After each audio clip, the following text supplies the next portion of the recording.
My Life Between Lives story from Newton Train Institute practitioners.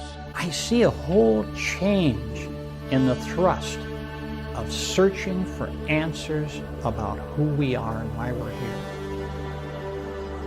And I think it's wonderful, and I just hope the movement continues to expand. Let us expand the universal consciousness together with a My Life Between Lives story presented by the Michael Newton Institute. Welcome, my friends. This is My LBL Story. My name is Ekomananda. I am your host. Today, our special guest is Paul Aurand. Paul is a best-selling author of Essential Healing, who is based in New York City. Paul is also an award-winning master hypnotherapist, who is also a hypnotherapy instructor who has worked in the field over 30 years.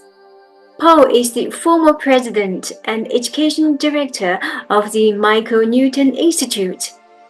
It is my absolute pleasure to have you coming to the show. A big, warm welcome to Paul. Thank you for coming to the show. Really, thank you for having me. It's nice to be with you again. And I'm very honored to have this conversation and get to know life between life therapists intimately. My first question to you is, how did you actually came to this therapy? And have you always been spiritual and into regression technique? Well, I think I've been pretty spiritual most of my life. I knew that the way the average person was living their life was not how I wanted to live, but I didn't know an alternative either. But I always had some feeling that there was another dimension, the spirit world, if you will, from early on. And I knew I wanted to do some kind of healing, not really traditional psychotherapy. I tried that, but it didn't really fit for me. And then somewhere along the way, I found Japanese energy healing that I became quite interested in. And actually, when I was 21, moved to Japan and studied there for 2 years, this energy healing, and came back and practiced that for many years, 15 years, I think, in the United States. And as I was doing that work, I made a big shift in my own personal consciousness because I had been trained really to give people advice based on profound spiritual teachings. And it seemed like the right thing to do, but as time went on, I realized it wasn't really empowering people, but making people more dependent on this wise advice, wise old advice at the age of 25. Right? I mean, the teachings were amazing, but it finally became clear once I got some listening training, some counseling training, some client-centered training, that I needed to learn how to listen, not dispense answers or advice. And so that really shifted myself and the people that I was working with, and knowing that I had some skills or tools or techniques that could help them find the answers within. And during that time, instead of giving them answers that might be right or might not be right, and during that time, learned hypnotherapy, which again was pretty much suggestion-based, giving people answers in a way, and then discovered more interactive work, parts therapy, and then regression therapy. Regression therapy was really kind of accidental for me in the beginning. I was working in a medical office doing hypnosis for pain management and was having some pretty good results. But as I was doing that, I had a few people in the office during the sessions that spontaneously regressed to past life. And it wasn't necessarily within their framework or their belief system. And I had read Brian Weiss and others about past life, but I wasn't sure if that's really what was happening there with them in the chair. But I saw that whether it was really a past life remembering or not, that often their physical, mental, emotional conditions were resolved by the session. And I didn't really even know how to facilitate it. So I began to study past life regression. I kept it separate from the medical practice for a long time. Somehow to me, it didn't feel like it really fit initially. And so I started doing past life occasionally amongst the clinical sessions. And then, as you probably know, I had a very profound experience where I was hit by lightning about 23 years ago and had a near-death experience. It really transformed me. I knew something was different. I wasn't sure what, but I sure saw the world different. I saw myself different. I had some very profound experiences while I was out of body and back home.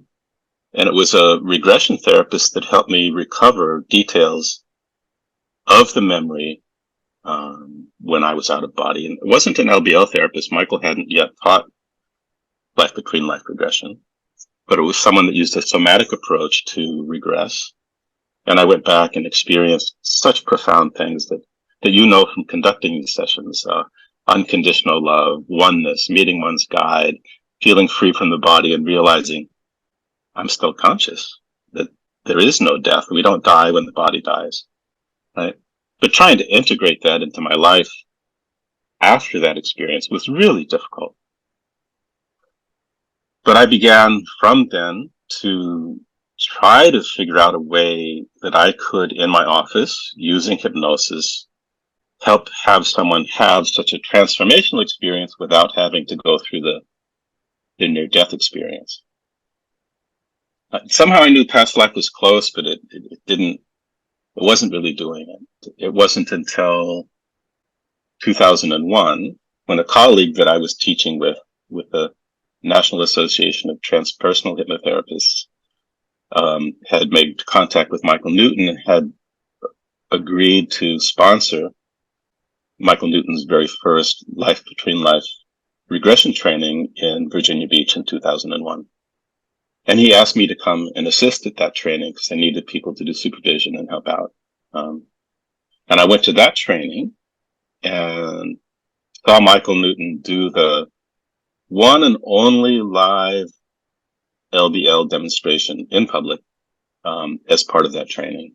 And watching him work, I said, he figured it out. He figured out how to go past the death scene in the past life and through much research and effort, get them into spirit, and then began exploring the spirit world. And realized this is really what I was seeking. This is what I was looking for and hadn't been able to figure out. And, that was a really intense training. We had 50 people at that training and long days. It was in Virginia Beach, so it was at the ocean. And I love the ocean. I love to body surf. Never been on a surfboard, but I love to body surf. And so after the couple of days of intense training, I went to swim and ride some waves just to kind of clear my head and chill. And I got washed up on the beach in a pretty big wave and looked across, and there was this guy that also got washed up on the beach. And guess who it was? Michael Newton.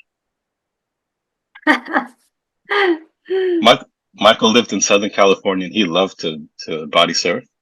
And there he was, chilling, kind of recuperating from intense days of training, riding waves. And so we rode waves together. It's kind of a fairy tale story, but it was sunset, dolphins came around, and it was from that moment that he and I became close friends. And that was it. This was my path since then, since 2001. What a beautiful story that you shared. And that was one of the in-person training or the earliest training that Michael Newton conducted. Absolutely. Yeah. So what was Michael Newton looks like in person? Oh, Michael was a very interesting combination. He, there were no airs. I mean, we had great respect for him, but he didn't put on any airs. He was very, very human. He was very available, had a great sense of humor and an amazing, sharp mind, brilliant man, really brilliant man. And so he could be, intense, especially when it came to teaching his work later on, because that was his baby that he created and developed. It was an honor to be asked to teach it, but it was also nerve-wracking trying to teach it in front of the master who had developed it. Michael, he was a very, very special person in many, many ways. And I really respect him for the dedication, the time, and he would conduct a life between life regression for 5 hours. He'd be with the person, really digging, really working. And at that time, really doing research. So he was trying to figure out how all this worked and he was really mapping the spirit world. So it wasn't just focusing on the client's questions or why they were there, but it was trying to figure out the whole process and then eventually how to teach it. And he would spend hours after the session writing them out and cataloging them. So he had file cabinets in time full of case studies that were organized by specific themes or occurrences in the session that he later referred back to write his first book, Journey of Souls. So I know how I feel after conducting an LBL session. I'm both exhilarated because it's an honor to facilitate, but I'm exhausted too. It's intense work to really hold the space for the person and guide them, and if they have difficulty, to help them get through. And he did this even later in life, and then documented it all. He was working on a typewriter. He didn't have the benefit of word processor or computer at the time. He had paper files that he organized. And when he wrote his books, he and his wife, Peggy, beautiful, amazing woman that really supported him. I think they were a special duo, really. Their living room floor was covered with piles of paper with different case studies and different themes, and that eventually became chapters and then ultimately the book. I was very impressed when I first learned how Michael did all the paperwork. There were approximately 7,000 cases, was that right? That all 7,000. segregated into different segments, different stories, different chapters, different stations. It's absolutely mind-blowing when the book A Journey of Souls and then subsequently Destiny of Souls and other books being presented to me. I was absolutely immediately thinking, okay, I'm going to do this. You know, when Michael taught, the last time Michael taught at the course in Santa Fe, 2005 or 6, I forget exactly. He was getting older and was concerned that he wasn't as sharp as he'd been. But that man, during the middle of his lecture, could say, well, I wrote about soul groups and interaction with those in the soul group on page 237 and the second paragraph. He could quote. I've written a book, and I know the content and I know the process, but can I tell you on this paragraph, on this page, in that chapter? No. But he was like a living encyclopedia in a way. And so I don't mean just academic, because he was very academic. He loved history, but he had a really big heart too. He was very compassionate and loving. What a combination. Yes, a specific gift to us, because to me, my first impression when I saw the picture of him, I felt like he might be very, academic, very logical, very analytical. How a person like that can found, such a life-changing program, a gift that is bestowed to the human race today. Well, I'm absolutely certain that was his sole mission, his sole purpose. And he had the kind of ego and mental mind that helped him do it. But I think initially it was a struggle for him. He was a traditional family therapist. So even hypnosis was a stretch for him, but he found it was effective in his therapy for patients. But when he had people starting to go into past life, he was really confused. He just, it didn't fit his paradigm. He was more of an agnostic, really. He certainly wasn't religious. And so it was a real stretch for him. But as he pursued it in his sort of scientific manner, it evolved from past life to people eventually going from the death scene in the past life and entering spirit. Now, thank God we have his guidelines, we have his teaching and his experience to guide us when we take someone there. But he didn't have a format. He didn't have a roadmap. He really developed it by working with people. But yeah, to go from scientific, agnostic family therapist to past life regression therapist and eventually life between life regression therapist, he did it very quietly because he knew he would lose the respect of his colleagues. It was too much of a stretch for most people. So he worked very quietly until he really developed the methodology that he found effective and transformational. And then he finally came out of the closet. Yes, I can certainly sense the challenge for those who work in the medical field. Have you seen a change over the years amongst the medical professionals? Are they more open to this sort of therapies? I would say yes. So I started hypnotherapy in 1991, and people were still thinking it had to do with pocket watches and goatees and making people do bizarre things. And the biggest challenge we had, even though our work was successful with weight loss, smoking, anxiety, fears, and phobias, getting over that hump of the misbelief or misunderstanding of hypnosis was the biggest challenge of all. Because the methodology works, hypnotherapy works. It was really helping people understand what it was and what it wasn't. It was most difficult. And so, yeah, like I said in the beginning, as I was starting intentional past life regressions, I kept it separate from the medical office. It just felt like it did not fit. And so eventually had my own office next to the medical office where I would do Paul does this weird stuff over there, and here he does his clinical stuff. But I think over time it's definitely evolved. I think people are much more open to it, and it's not to abandon science, but it's to work with it. I mean, hypnotherapy is very effective. Regression therapy is very effective, but I don't think any one tool can solve every problem. And so I collaborated with doctors, with psychologists, with psychiatrists, with acupuncturists, with other practitioners, so that we could support a patient in many ways, rather than saying, oh, this one practice is a solution for everything. So it's a more holistic approach. Absolutely. Yeah, and I think that we need that.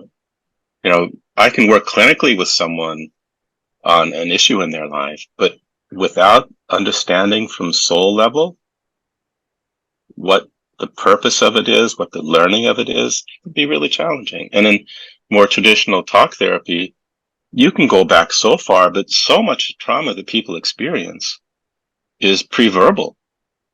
It's in utero, or it's very young, and they can't tell you about it because there's no conscious memory of it. It's stored in the body, it's stored in the subconscious mind, and it's stored in the soul. So I think in the work that we're doing, we really are looking, is this from this life? Does this have to do with ego and mind? Does it have to do with genetics and family, or does it go further? And so we have really powerful tools with regression therapy to find out what was happening in the womb as you were developing and preparing to come. And even beyond that, why? Why did you come in the first place? What did you hope to do in this life? What did you hope to learn, accomplish in this life? What is it you're working on over lifetimes that you're coming in this lifetime to perhaps repeat or find a resolution to? Would you say that every person's issue happened in this life has something to do with past lives? Yeah, that's a tough question. No, not necessarily. I mean, okay, in the end, everything is connected. But I would say one of our challenges in doing past life regression and life between life regression, and that's primarily what people come to me for, right, They read Michael Newton, they read Brian Weiss or someone else and go, oh, I want to have past life regression. But someone that hasn't done a lot of personal growth or development, hasn't done any kind of therapy, reads the books, gets excited about it, wants to come in and have this amazing experience. But the first thing you run into is ego or mind or issues in this life. And so I think that it's often important to resolve some of what's in this life first, at least enough so that you can go beyond that and get to the deeper work. Because when someone comes in to have this fantastical past life regression and they run into neglect in childhood, or they run into broken heart from a difficult relationship, and that isn't what they want to look at, they want to have this deep past life regression, it can be difficult to go past that. Sometimes we can get past it, but my question is that breakup, is that challenge simply from this life, or is it part of a bigger picture or pattern that's reflecting something that happened while they were in utero or in past life? And then we know how to work with it. Fascinating. And find a solution for it.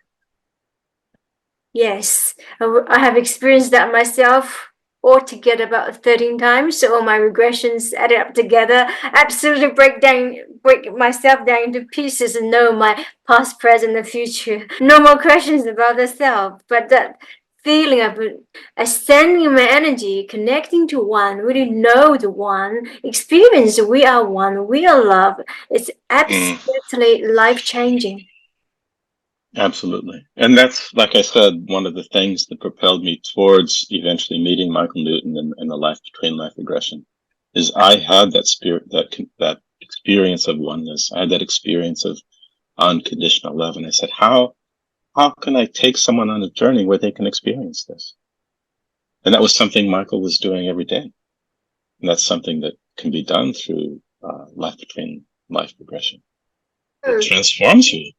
Transforms. So apart from transformation, what role do you see regression therapy and the life between life therapy on person's healing and their spiritual awakening journey?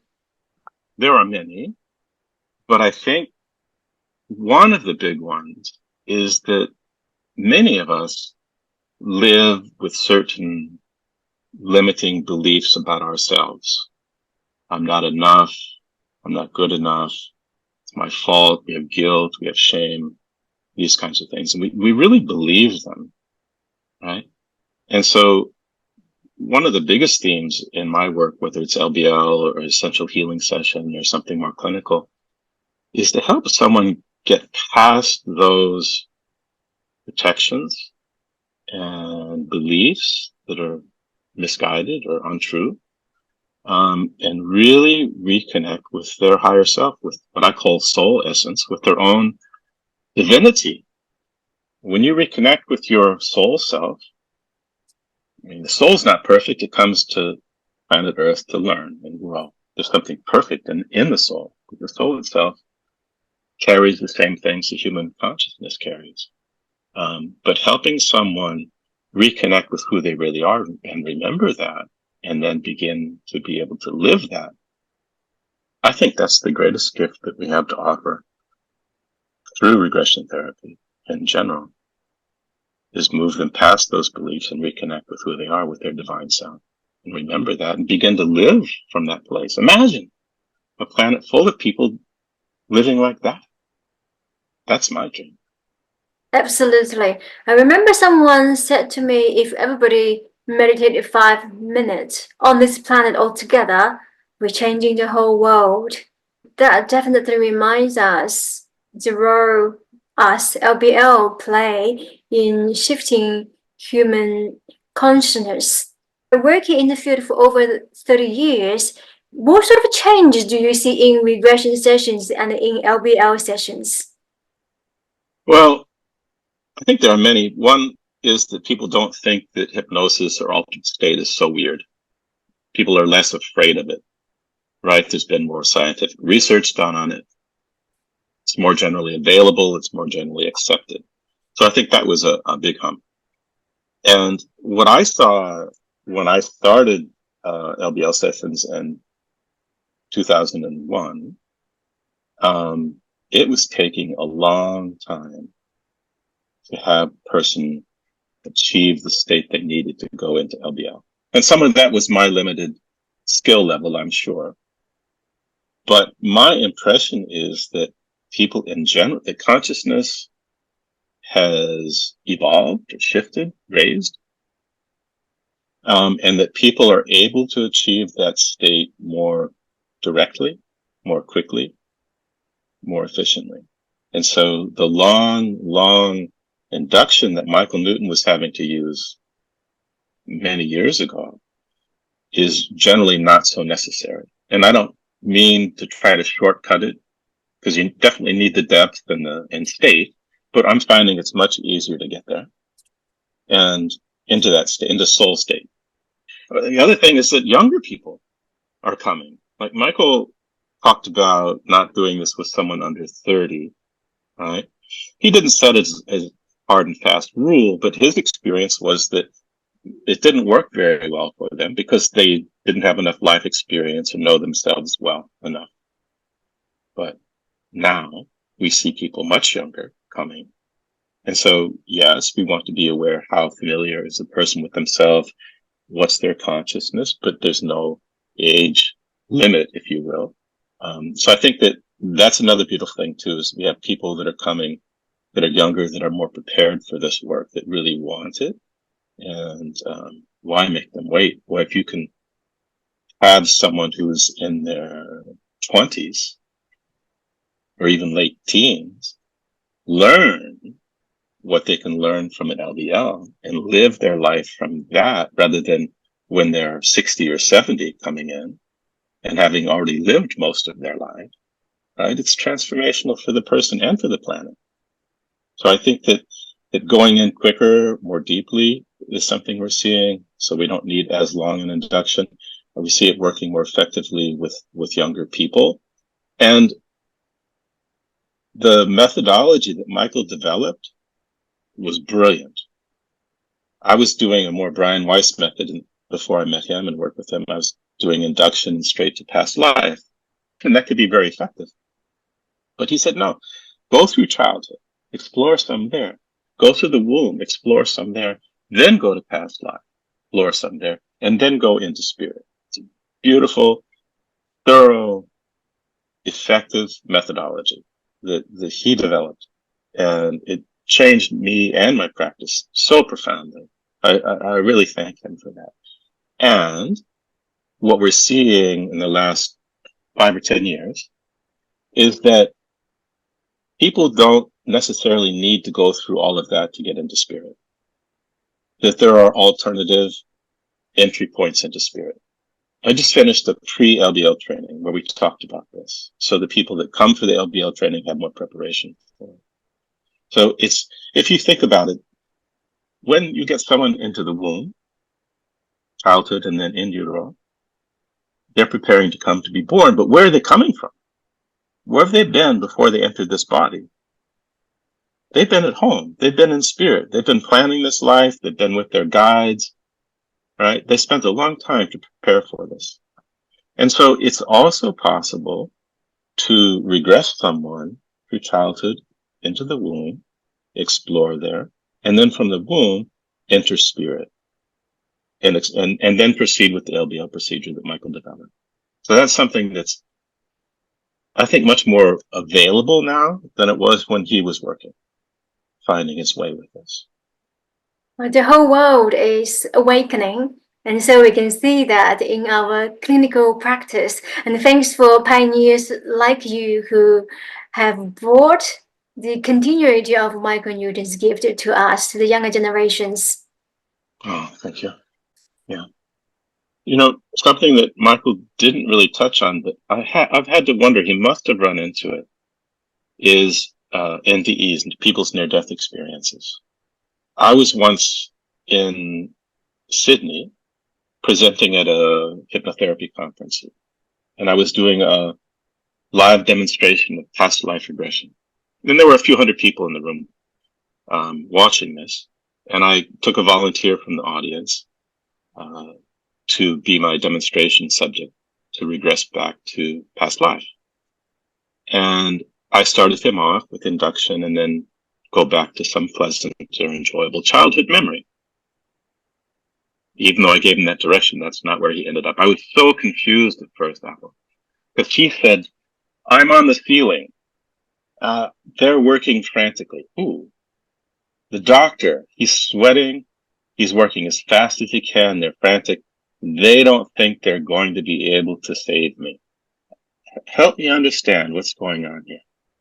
I'm on the ceiling of the operating room. I've had heart surgery and my heart stopped and they're trying to resuscitate me. They've already sewed me up, but they have to open again and they're trying to resuscitate me, massage my heart. I don't think they're going to be very successful, he said. And then he floats down the hallway from the operating room after describing everything that's going on with the team there, frantically trying to save his life. He floats down the hall to a waiting room that he's never been in, and he describes the furniture, and he describes the carpet that they had in this waiting room accurately. And his wife is in that waiting room, and they've just told her they're not sure he's going to survive. They're trying to get his heart going again. And she's crying. She's so upset. They had 11 children, and she was going down the list in her mind about who to contact, kind of start the phone call tree, if you will, and about the life insurance, right?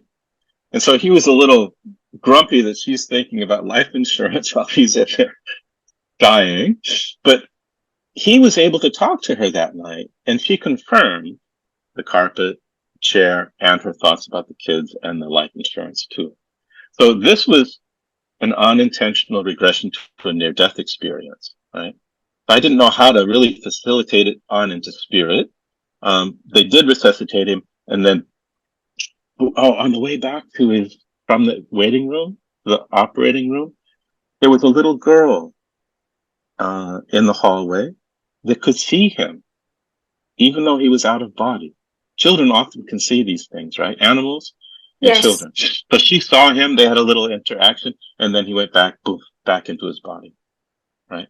So, I mean, my point with this story was, it was a shock to me, but good news is that there are many people that have had out-of-body experiences or near-death experiences that they don't even remember. Some remember them and some don't remember, but even the ones who remember, there's much more detail that can be captured through regression therapy. I actually did a pilot study with cardiac arrest patients with a cardiologist up near Toronto. And I regressed them back to a few moments before their heart stopped and then took them through the process till they were resuscitated and even after. And it's amazing the details that they describe about the ambulance drivers, about the procedure done to resuscitate them, about things people say while they're in coma, because they're often induced into coma after, so they can be on the intubator, be intubated. They don't die. Body's clinically dead, according to medical terms, but they're very conscious, very aware, can tell you very much what's going on. And so the key message that is, through such profound experience to uncover people's near-death experiences and out-of-body experiences, is to understand and experience that we don't die. I think so. I spoke with a endodontist the other day here, and he comes from a very scientific, agnostic family. Spirituality, religion is not a part of their lives. Parents are both physicians, as is he. And he found Michael Newton's book, Journey of Souls, in Spanish. And he said, I don't fear death anymore. He said, from that research that Dr. Newton did, I don't fear death anymore. I know that we live, but I would say even better than knowing that or believing that or understanding that from reading. Have your own experience to know within yourself that, yes, the body does die, but I continue. So that it's not, I mean, people believe in reincarnation, right? But I think it's different to believe in reincarnation and to know that the soul survives the body, that consciousness survives the body, that we live again, to really know it from your own experience. And that's the power of LBL or NDE regression. I think the impact such an experience that bring to any person from knowing that we don't die, the soul do not die, our essence never die, is that they're going to live their life differently. They're going to embrace every single thing. They're going to live life with more awareness and love and peace within. And that is healing. That is the essence of our work. Yeah, I really believe. It's hard to have low self-esteem. It's hard to hate others when you have a higher spiritual perspective, when you're operating more from soul. Right? I mean, we still have egos, we still have challenges. Not to say we're not human, we are, but to remember that we're much more than that. It helps to dissolve these energies that no longer works for us. Remove incompetency, incompetence, and that sadness, trauma, losses, all of those emotions that do not serve our purposes. Or at least know that that's what we're working on. You know, I think to have, so for my own personal LBL, I was really having great difficulty in my life at one point in time, in a difficult relationship. And I didn't know the solution. I didn't know how to resolve it. And so I did an LBL that helped me solve it. And in the LBL, I was shown a deep soul lesson and reminded that I'd been working on this soul lesson through at least 3 other previous lives. They showed me in the LBL 3 previous lives where I was more or less repeating the same pattern that I was experiencing in this life. So it wasn't my partner, it wasn't bad marriage, it wasn't whatever things I thought it was. It was really a deep soul lesson. And my guide said, you know, you're just not getting this. Really then showed me those lives, became so clear what I needed to do. That didn't mean it was easy to do it, because I still had the mind, the ego, the human conditioning, that it felt very natural to behave that way. But you know what, Apple, beyond the human conditioning in mind, I had the belief in my soul that was erroneous, that was really a mistake, that this is the way it had to be, that belief was so strong. It wasn't just in my mind, it was in my soul, and I carried it through lifetimes. And it was through the LBL that I was finally able to break that pattern. Honestly, it took me 6-9 months knowing this to be able to really live it.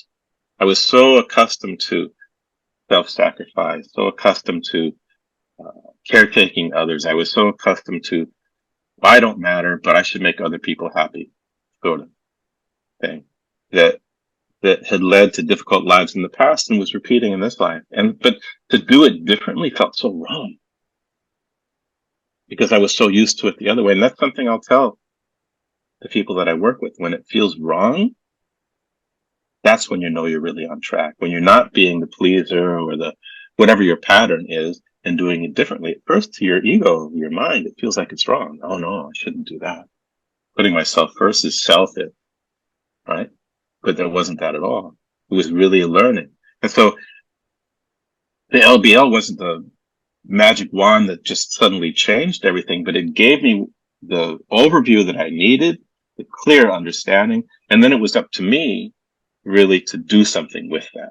And it took me time to do that, to change my life, to change my behavior, to change how I was in the world. But it saved me from repeating another lifetime and probably more. What a profound sharing. Because many of my clients, they ask this question: is there any patterns that I'm repeating that I'm not aware of? So I guess between life therapy is the answer. Especially because of the way Michael wrote the books. They're engaging, they're interesting, they're profound, they're inspiring. And I think people come in sometimes thinking it's going to be really fun, like going to an amusement park in the spirit world.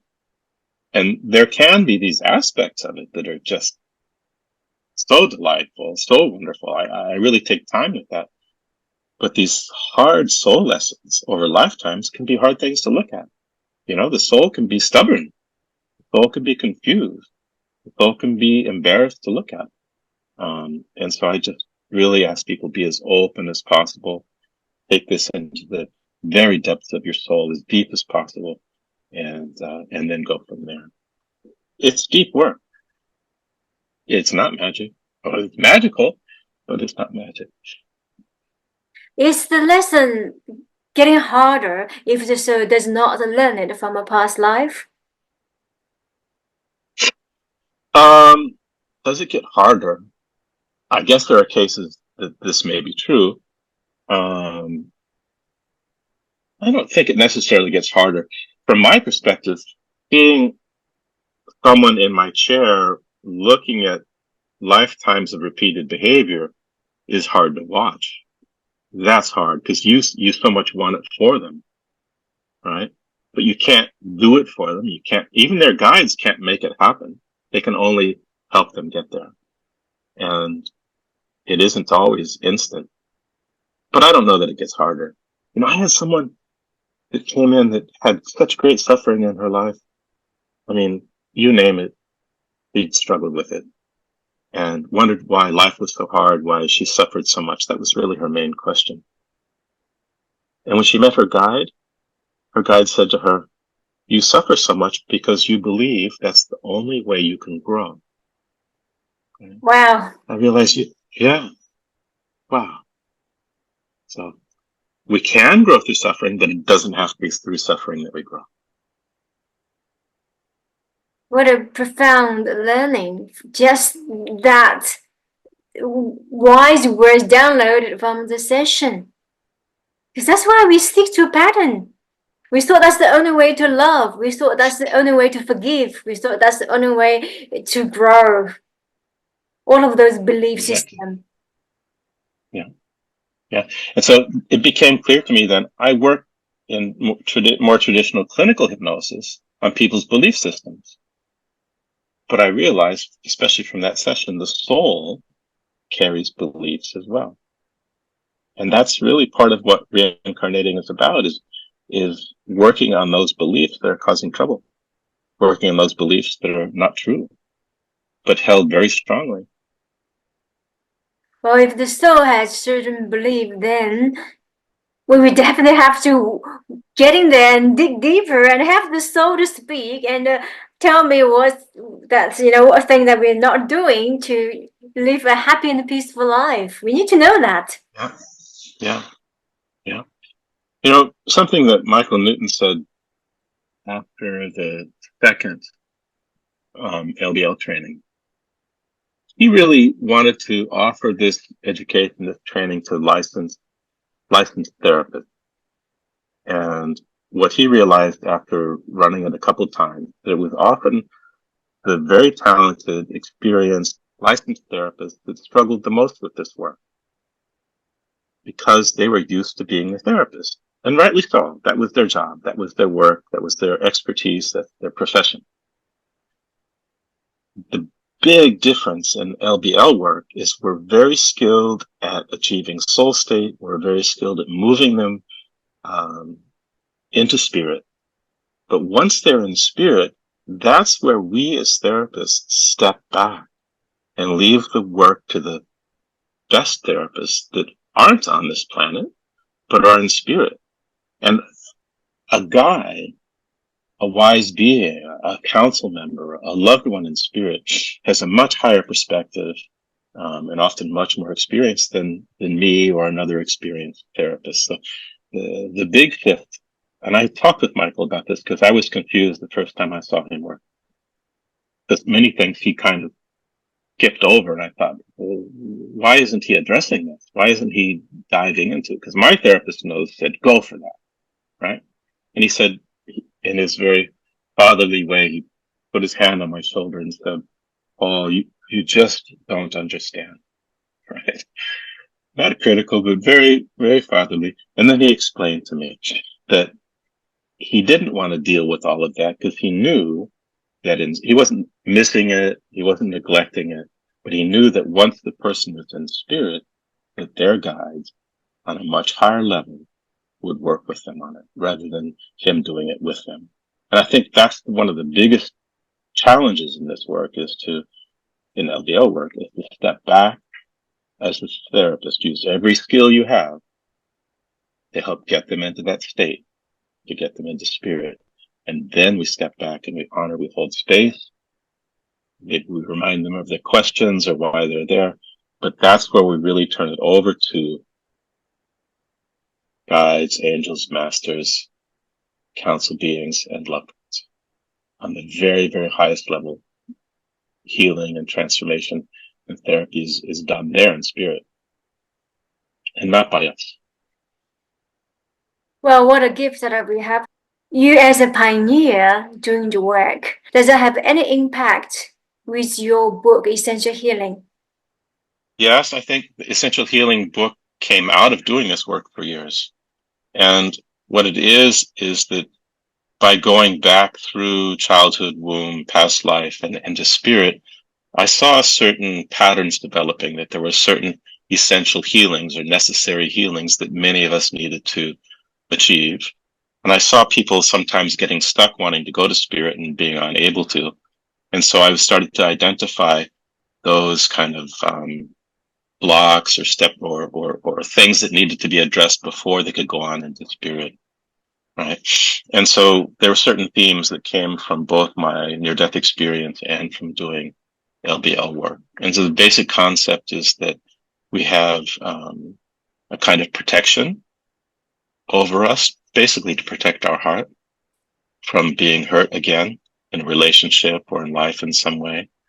I have a very active mental mind, as do most people. And at first it thought something bad would happen if I went into more spiritual experiences, thought my life would fall apart. So I really had to talk with my mental mind. First off, I had to realize I'm not my mind. It kind of wanted me to believe that I was it, but I'm much more than it. And so coming to peace with the mind, or getting the mind to get on board as an ally rather than enemy, and then going through some of the layers of protection, going through some of the pain that I held in my heart from different losses, were all necessary to get towards the core me, right? And then parts therapy is something I've always really enjoyed working with, found very effective, and talking to different parts. And some of them, like the protector, can stand in the way of this work. And some of them are resources, like the wise one within, who's like, yeah, finally you're back. You're doing something beyond your mind and ego. And the wise one within has great wisdom and strength that then allowed me to reconnect more with my soul self, my authentic me. And as that authentic me, as my soul self, it was much easier to connect with my guide and then go on and do the more spiritual work that I needed to do. So it's not instead of LBL, but it's a really good preparation for it so that I can be more my soul self to do that work. And the book is full of many, many practices, over 50 practices in there that someone can do that are sort of step by step. I'm a big fan of self-therapy, right? I don't want people to have to keep coming to me over and over. And so I like to give the tools so that people can use them and do their own self-development. Is there a gift, a small giveaway to our audience, consciousness raising exercise to connect to the higher self, which is part of the core Michael Newton Institute philosophy as well? Absolutely. Sure. So it's very simple. Do you want to do it here now? Sure. I mean, we can do it in a minute. So Yeah. first, is close your eyes. You take a couple of breaths. A lot of this is on my YouTube channel too. Take a couple of breaths and just come into the present moment. Feel yourself breathe. Feel your body. And then take a few moments to observe your thoughts. Just notice what it is that you hear your mind saying. And by observing my thoughts, I'm stepping out of my mind, being more my higher self, my higher consciousness. And usually mind will be doing one of three things. It's kind of going down its list, or it's saying, you can do this, it's assisting. Or, much to my amazement, it's quiet.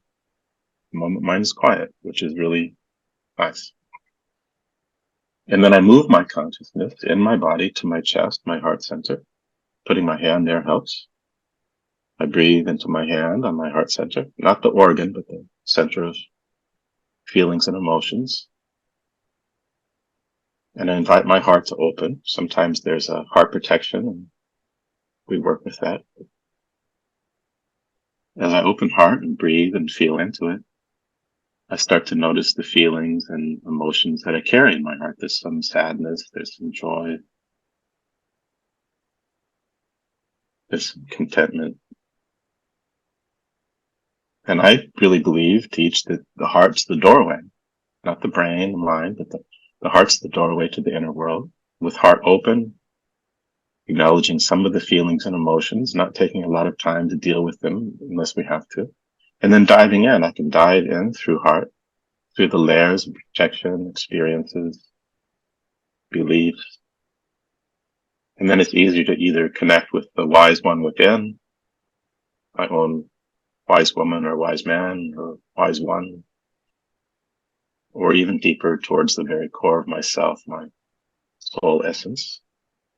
And some of us are disconnected from that or put it away for safekeeping, but that's the path, that's the journey, is to core self, reconnecting with that and inviting it to come forward to fill me, expand beyond the limits of my body, and to live from that whole self and to fill my life, my words, my actions. And that's a really fast and abbreviated version, but that's one I can offer.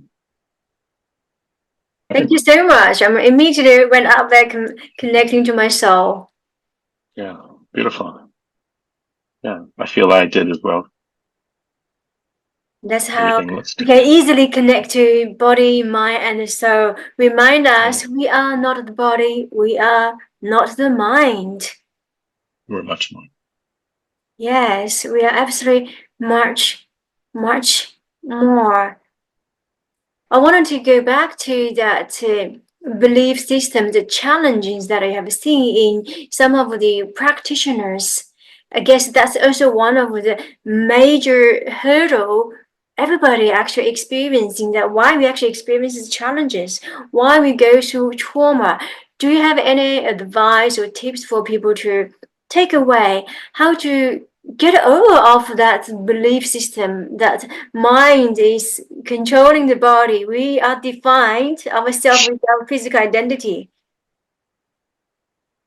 I would say that it's natural to ask why, but it's asking why that often causes us to get stuck.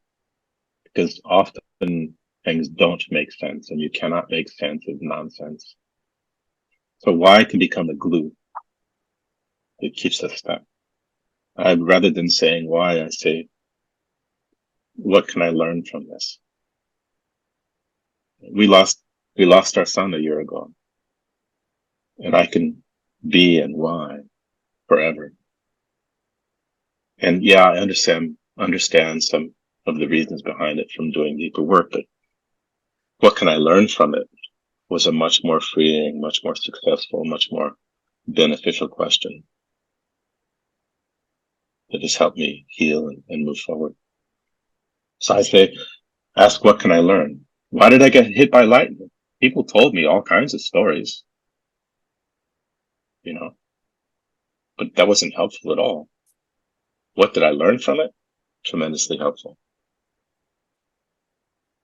Thank you for sharing that. Very valuable, priceless advice. I remember one of my friends shared the same thing. she said, I kept on asking myself why. And one day I hear that voice saying to me, to whom is this question being asked? Mm-hmm. And to whom is this question being answered? And to whom this question is necessary to be answered? And to whom the lesson is delivered? And that dissolves the question of why. Brilliant. And then you have some training coming up this year, the transpersonal and regression training. Yeah, transpersonal hypnotherapy in September, 2 3-day weekends, and then transpersonal regression therapy, childhood, womb, and past life, 2 3-day weekends in October That would be on my online website. or It'll be online. worldwide. We can Worldwide. can join and learn. People from all around the world. Yeah. It's such a pleasure. It's so wonderful. And what sort of benefit can someone gain from this if they are already in the healing field? They're thinking, contemplating on ideas. Mm-hmm.